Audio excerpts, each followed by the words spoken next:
Chocolate ice cream is one of those things that most of us would rather buy than make, and that is completely understandable. The traditional homemade ice cream usually means making a custard, carefully heating eggs and cream, waiting for everything to cool and then churning it in an ice cream machine. It can be worth the effort, but it's not necessarily the kind of thing you decide to make on a whim. This recipe is different.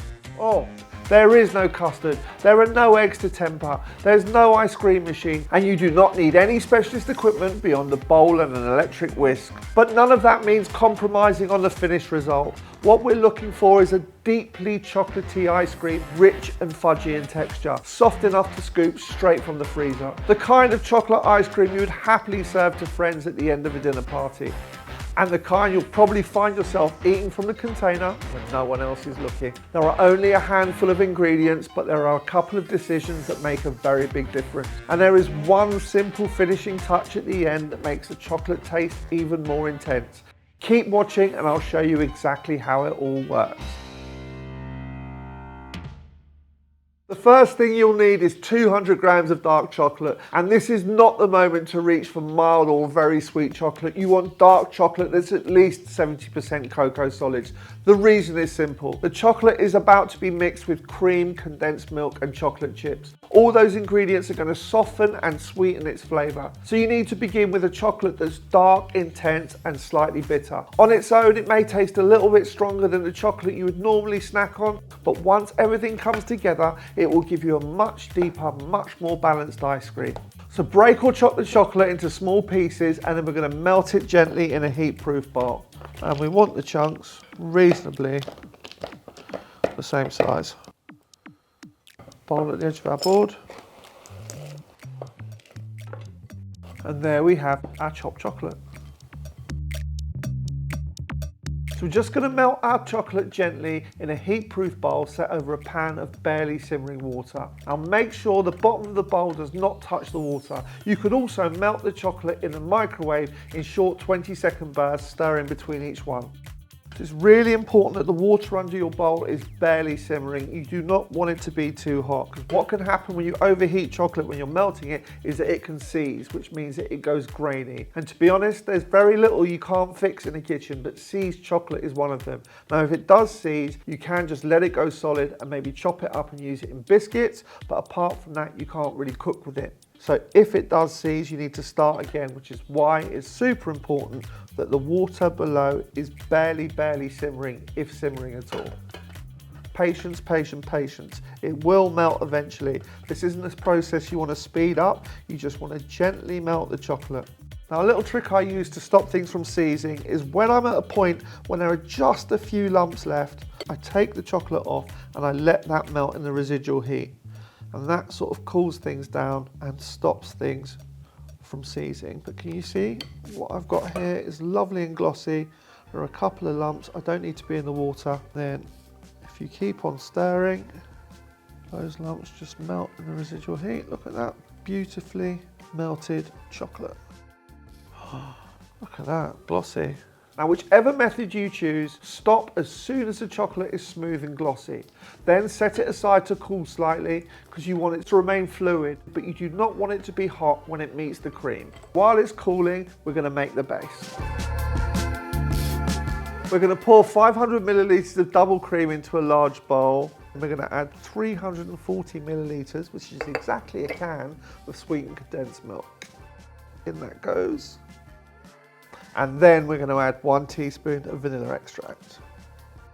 That condensed milk is one of the reasons this recipe is so straightforward. It provides all the sweetness you need so there is no extra sugar to dissolve. But it also helps give that finished ice cream its soft, scoopable texture. Without it, a simple frozen cream mixture could become icy or overly firm. With it, you get a smoother texture without needing to make a custard or churn the mixture in a machine. Now we're going to take our electric whisk, and this is the point when you need to pay attention. There would be a temptation to keep whisking until the mixture is very thick. Do not do that. We're going to whisk the cream and condensed milk together for about 3 minutes until the mixture is thickened slightly. So what we're looking for here is for the beaters to leave a visible trail in the mixture for a moment before it slowly disappears. As soon as you can see that trail, stop. You do not want stiff peaks. We're not trying to make whipped cream. If you over whip the base, the finished ice cream can become denser and heavier than it needs to be. The trail stage gives you enough air to create a soft mousse-like texture whilst keeping the mixture rich and smooth. And now we can turn this pale cream mixture into proper chocolate ice cream. So we're going to pour the melted dark chocolate in with our cream, and we're going to sift in 3 tablespoons of cocoa powder. Now I'm going to sift in the cocoa powder. Now sifting cocoa powder, I say, is non-negotiable. Cocoa powder can form lots of small lumps, and if you don't sift it, this mixture can become lumpy. Can you see that? Can you see the small lumps?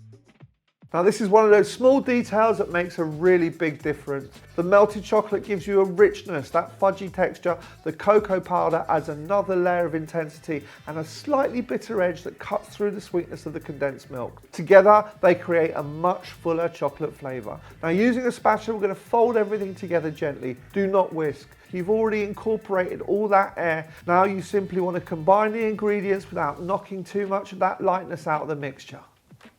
Go through like this. Beautiful.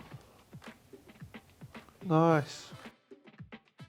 So whenever you're making anything like this, be it a chocolate mousse or this ice cream, when you've whisked lots of air into cream, the last thing you want to do is knock that air out of it. So you want to be as gentle as you can and simply fold whatever it is you're folding into that cream in a nice, very light movement up from the bottom of the bowl and folding everything onto itself, and that's how it's going to be mixed into the mixture. So keep on folding everything until the colour is completely even and there are no pale streaks left. Now we need to add some chocolate chunks to our chocolate ice cream. Now you could reach for a bag of chocolate chips, but when it comes to anything like this or chocolate cookies, I tend to add chopped chocolate because I prefer the unevenness and the big pockets of chocolate that you get with chopped chocolate rather than chocolate chips. Simply fold our chocolate through, and then we're going to keep some aside for the top. Nice. The dark chocolate in the base gives you that deep, slightly grown up flavour. The milk chocolate in the chunks brings little pockets of sweetness and texture as you eat. We're going to scrape this mixture into 1 litre freezer-proof container and scatter over the rest of our chocolate chunks. Oh, beautiful, look at that. So now we've finished it with our reserved chocolate chunks, it's ready to freeze. Now you want to freeze it for at least 6 hours, but overnight is perfect.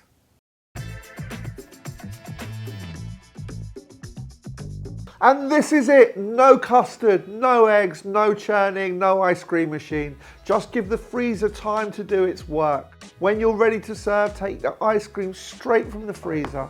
It should be firm, still scoopable, but actually best served left on a worktop for about 20 minutes before you scoop it into a bowl or ice cream cone.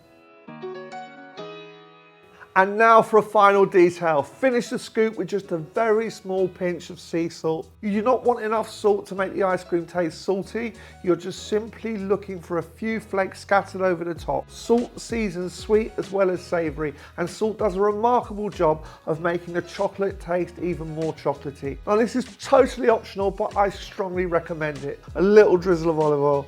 It might seem weird, but it just gives you a lovely velvety mouthfeel. Totally optional, but I highly recommend. You ready? The moment of truth.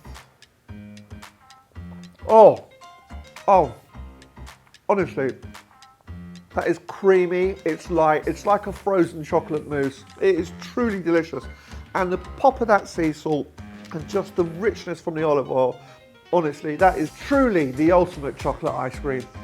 And there it is, a deep, dark chocolate ice cream with a rich, fudgy texture. The dark chocolate gives you that intensity. The cocoa powder brings another layer of bitterness and depth. The condensed milk keeps the texture smooth and scoopable without the need for a custard. The lightly whipped cream gives it a soft, almost mousse-like quality. The milk chocolate chunks add a little burst of sweetness. And those flakes of sea salt cut through the richness and bring everything into focus. And that olive oil just makes everything everything beautiful and velvety. It is simple, but it does not taste like a shortcut, and that is really what we're looking for in a good food test kitchen. No extra effort for the sake of it, no complicated techniques, just the right ingredients used carefully to give the best possible results. Once you've made the basic version, you can start playing around with it too. But start with this version, give it a try, and let us know how you get on in the comments. Tell us which dish you'd like to see next on The Ultimate. For more tested techniques and recipes that will make you a better cook, subscribe to the Good Food channel, and we will see you on the next one.